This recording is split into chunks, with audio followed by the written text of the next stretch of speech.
warahmatullahi wabarakatuh. Halo guys, perkenalkan nama saya Al-Fatih Dosnawan dan di samping saya ada rekan-rekan saya. Salsabila Cahaya Fitria, Safanisa Aulia Rizky, Marisa Nurul Fadila. Saya Hamad Saidul Ikram. Di video project yang kedua ini kami akan membahas mengenai pasar persaingan tidak sempurna, yaitu pasar duopoli. Kita bahas sama-sama, dimulai dari jenis, teori, karakteristik, dan sebagainya. Untuk lebih lanjutnya lagi, ya dibahas oleh rekan-rekan saya. Sebelum kita melakukan pembahasan lebih dalam, saya akan jelaskan mengenai latar belakang dari persaingan duopoli ini.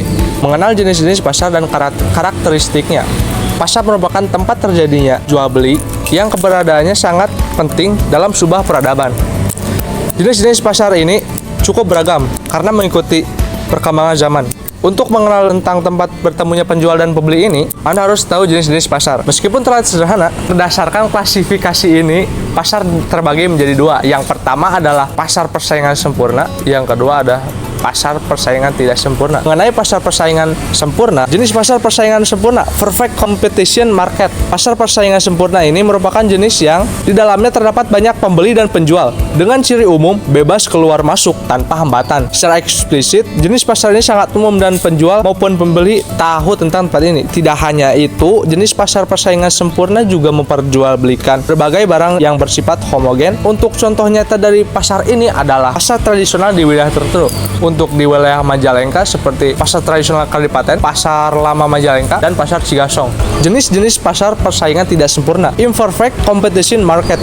Pasar persaingan tidak sempurna merupakan jenis yang isinya lebih dominan pembeli daripada penjualnya. Berdasarkan ini, pasar imperfect competition ini sangat didominasi pembelian pada penjualnya. Adapun karakteristik dari pasar persaingan tidak sempurna berikut. Yang pertama, pasar monopoli. Pasar monopoli merupakan jenis yang sepenuhnya penjual menguasai dalam pasar. Tipe ini benar-benar mendominasi kemauan baik dalam elemen tempat, waktu, harga, volume, sampai pembelian barang. Contohnya adalah PLN yang menguasai listrik pasokan dari seluruh negeri. Yang kedua, pasar duopoli yang akan kita bahas kali ini. Sesuai dengan namanya, pasar duopoli menampilkan dua perusahaan yang mengakui sebuah penawaran barang secara utuh. Praktek jenis pasar ini contohnya Anda bisa temukan pada penjualan bahan bakar. Perusahaan Pertamina dan Caltex menguasai target dari bahan bakar ini. Yang ketiga, pasar oligopoli. Pasar oligopoli merupakan jenis yang penawaran satu jenis barang berasal dari beberapa perusahaan. Beberapa perusahaan ini menguasai pasar tersebut dan saling mempengaruhi satu sama lain dalam aktivitas jual belinya. Contohnya yang dapat Anda temukan pada praktek pasar ini adalah persaingan penjualan alat transportasi dari Yamaha, Honda, Kawasaki, Suzuki, dan sebagainya. Jenis-jenis pasar berdasarkan wujudnya. Yang pertama adalah pasar konkret atau pasar nyata. Ini kita bisa lihat contohnya. Wujud pasar pertama adalah konkret. Penjual memperjualbelikan barangnya dengan sifat bertemu langsung. Dalam prakteknya, penjual dan pembeli akan bertemu secara langsung, face to face. Dalam praktek penjual dan pembeli bertemu. Yang kedua adalah pasar abstrak. Selanjutnya, pasar abstrak ini sesuai dengan namanya, aktivitas pembeli dan penjual tidak bertemu secara langsung. Dengan kata lain, penjual dan pembeli tidak harus bertemu dan melakukan transaksi jual beli. Dalam masa sekarang, pasar tidak konkret atau pasar abstrak yang tidak bisa ditemui wujudnya adalah pasar digital seperti e-commerce. Kalau di Indonesia ada Shopee, Tokopedia, Lazada, dan sebagainya. Ini sangat memudahkan antara penjual dan pembeli jika jarak yang ditempuh dari suatu market itu jauh, dan bisa melakukan jasa pengiriman seperti JNE dan sebagainya. Jadi rumusan masalah dalam pembahasan materi ini ada banyak.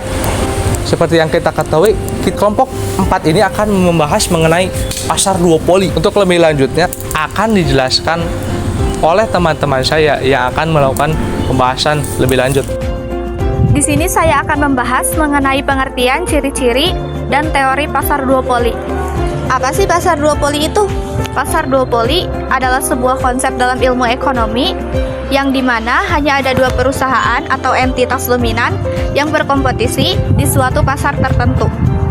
Prinsipnya, pasar duopoli adalah pasar yang jauh lebih sempit dibandingkan dengan pasar persaingan sempurna atau monopolistik, tetapi memiliki dinamika yang unik dan menarik untuk dipahami. Ciri-ciri pasar duopoli. Yang pertama, di pasar duopoli terdapat dua penjual yang menguasai sebagian besar pasar. Contohnya seperti Coca-Cola dan Pepsi, dua perusahaan yang memproduksi minuman. Yang kedua, adanya intervensi harga, di mana jika ada satu perusahaan mengubah harga produknya, maka perusahaan lain akan merespon dan ikut menyesuaikan harga tersebut.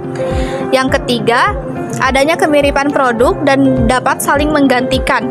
Artinya, perusahaan-perusahaan ini harus bersaing dalam hal kualitas, harga, dan inovasi untuk mempertahankan penjualan pasar mereka.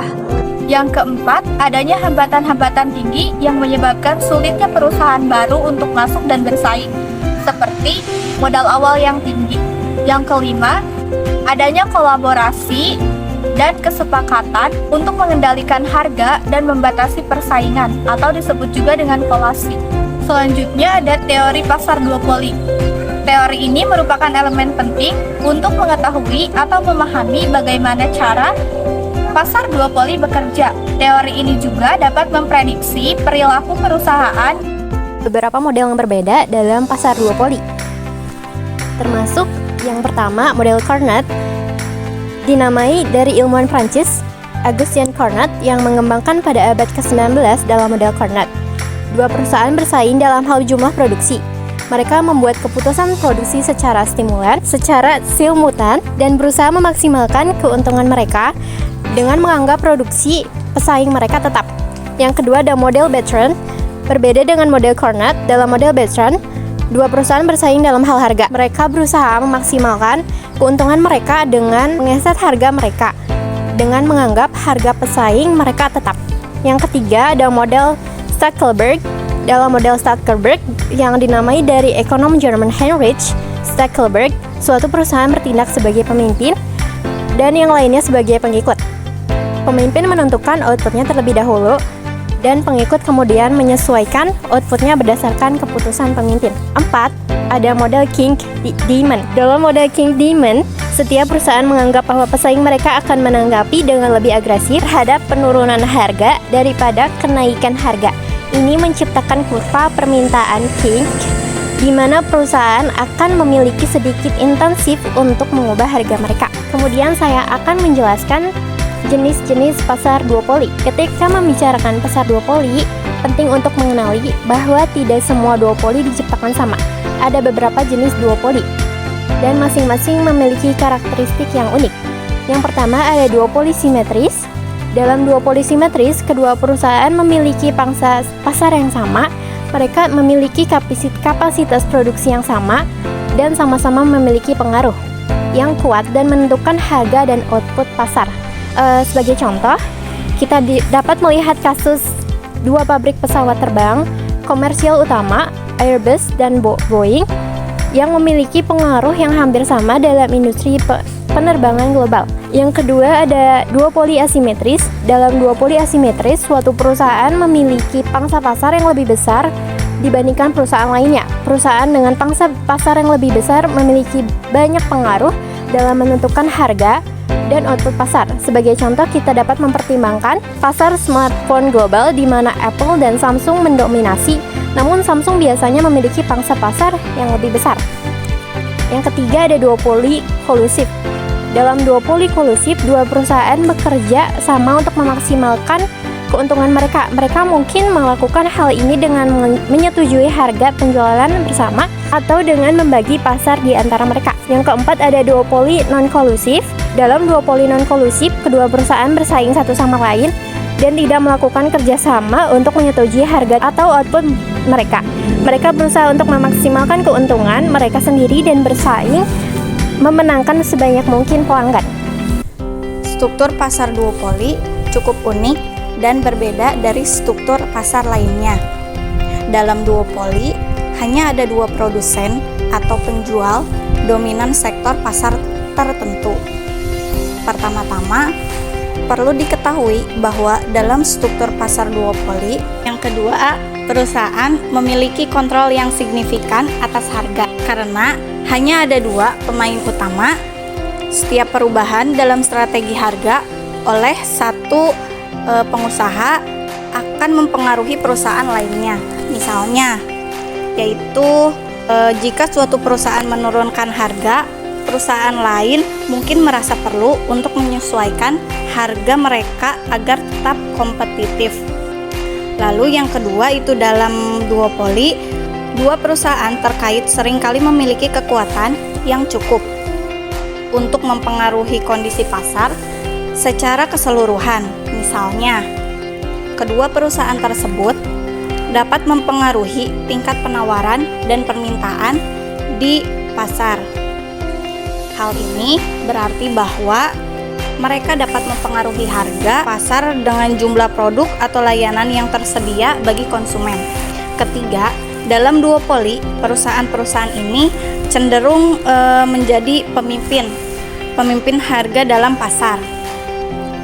Mereka seringkali menetapkan harga berdasarkan apa yang mereka pikir akan memaksimalkan keuntungan mereka, bukan produksi atau faktor lainnya. Materi selanjutnya yaitu karakteristik pasar duopoli. Selain jumlah perusahaan yang beroperasi di pasar, terdapat beberapa karakteristik penting di pasar duopoli, yaitu yang pertama ada hambatan masuk yang tinggi. Karena sumber daya yang signifikan yang diperlukan untuk memasuki pasar seperti modal, teknologi, jaringan distribusi, dan pengenalan merek, maka akan sulit bagi perusahaan baru untuk masuk dan bersaing dengan duopoli yang sudah mapan. Yang kedua, yaitu ada skala ekonomi. Karena dua perusahaan ini dalam duomonopoli mendominasi pasar, mereka seringkali mendapatkan keuntungan dari skala ekonomi. Untuk mengacu pada keuntungan biaya yang didapat dari memproduksi harga atau jasa dalam skala besar. Lalu yang ketiga yaitu saling ketergantungan. Karena hanya ada dua perusahaan, tindakan mereka saling terkait. Misalnya, jika salah satu perusahaan menurunkan harga, perusahaan lain mungkin harus mengikuti agar tetap kompetitif. Yang keempat yaitu kekuatan penetapan harga. Hal ini dapat terjadi dari kedua perusahaan berkolusi dan menetapkan harga di atas harga yang seharusnya di pasar yang lebih kompetitif. Terakhir yaitu ada inovasi dan diferensiasi produk. Untuk mempertahankan dominasi mereka dan tetap berada di depan satu sama lain, kedua perusahaan dalam duopoli ini berinvestasi besar-besaran dalam inovasi dan penelitian dan pengembangan, mendorong kemajuan dalam teknologi dan desain produk. Baik, di sini saya akan menjelaskan tentang kelebihan dan kekurangan pasar duopoli. Setiap bentuk pasar memiliki kelebihan dan kekurangan, termasuk pasar duopoli ini. Berikut ada kelebihan dan kekurangan yang dimiliki oleh pasar duopoli, yaitu saya di sini akan menjelaskan kelebihan terlebih dahulu. Kelebihan pasar duopoli. Pertama, perusahaan memiliki kontrol yang lebih besar atas harga dengan hanya pemain utama setiap perusahaan mengubah harga mereka dan mempengaruhi harga pasar secara keseluruhan yang berdampak memberikan stabilitas harga dan mengurangi volatilitas pasar. Kedua, perusahaan dalam pasar duopoli seringkali memiliki keuntungan dalam hal ekonomi skala. Dengan volume produksi yang lebih besar, mereka dapat menyebarkan biaya produksi mereka dalam jumlah unit yang lebih banyak, yang pada akhirnya dapat menurunkan biaya per unit, meningkatkan keuntungan. Ketiga, kelebihan pasar duopoli biasanya menghasilkan tingkat inovasi yang tinggi. Dengan kompetisi yang sengit, setiap perusahaan harus berinovasi untuk memperluas pangsa pasar mereka. Lalu, saya akan menjelaskan tentang kekurangan pasar duopoli. Tidak hanya kelebihan yang dimiliki pasar duopoli, kekurangan pun juga bisa dimiliki oleh pasar duopoli, yaitu pertama, mereka bisa berpotensi mengurangi persaingan yang sehat dengan hanya dua perusahaan yang mendominasi. Bisa jadi mereka berkolusi untuk menaikkan harga dan mengendalikan pasar yang bisa merugikan konsumen. Kedua, hambatan yang tinggi dalam pasar duopoli dapat mencegah perusahaan baru masuk dan berinovasi.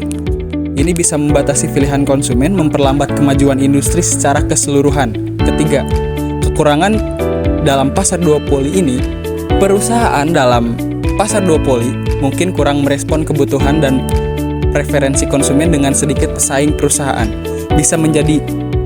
Perusahaan bisa menjadi kurang terinovasi, termotivasi untuk memperbaiki produk atau layanan mereka yang bisa berdampak negatif bagi konsumen.